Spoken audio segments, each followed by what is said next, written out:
You know, we used to have a time when people say, you know, I want to get married to so-and-so, my father is saying no. So now as ulama, you've got to go and talk and see what's going on and so on. And then you have we came across another stage where people say, you know, I want to get married to so-and-so, they're not Muslim, but they're ready to revert. So you've got to talk to the father again, and you've got to tell them this and this. You know what we tell them these days? Uncle, thank Allah that your son wants to marry a woman. Allahu Akbar. There are others who want to marry men. You know, uncle says, no, can't be. Then you start showing him, you see that uncle there? I was on a flight one day.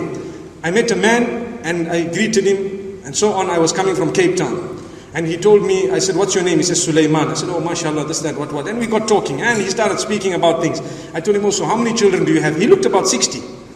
It's a true story. And he told me, this is my partner. I said, who? He said, the Hussein next to me. Sulaiman married Hussein. He said, the Imam did the nikah. Allahu Akbar. I asked him one question, and I'm going to tell it to you because we're living in an age where we need to know. I said, look, I don't mean to be bad. I'm about to change my seat because I'm feeling a bit nauseous. He says, you know what? We can actually get you locked up. I said, what for what? He said, because you're discriminating. I said, what are you talking about? You can't do that. I'm feeling nauseous. It's natural. I can't afford. I said, okay, anyway, I want to ask you one question. What do you do?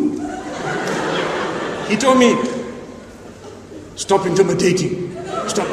And stop. I don't know, a few words. I just got up and I just carried on. Allahu Akbar. And I have no answer. Allahu Akbar. May Allah subhanahu wa ta'ala protect us. This is a sign of the hour. And wallahi, it is something to cry about. Because our children are exposed to it to the degree that in some countries, it is prohibited to actually look down upon that. And in some countries, the school syllabus has in it that you need to teach the children that these people are absolutely normal. And if you have this type of inclination, there is no harm and no problem. This is what is being taught forcefully to the children of the Muslims across the globe in certain countries. May Allah subhanahu wa ta'ala safeguard us. May we never see such days in our places. May Allah subhanahu wa ta'ala grant us a deep understanding. It's a sign of qiyamah, a sign of the end of time, prophesied by the Prophet sallallahu alayhi wa sallam.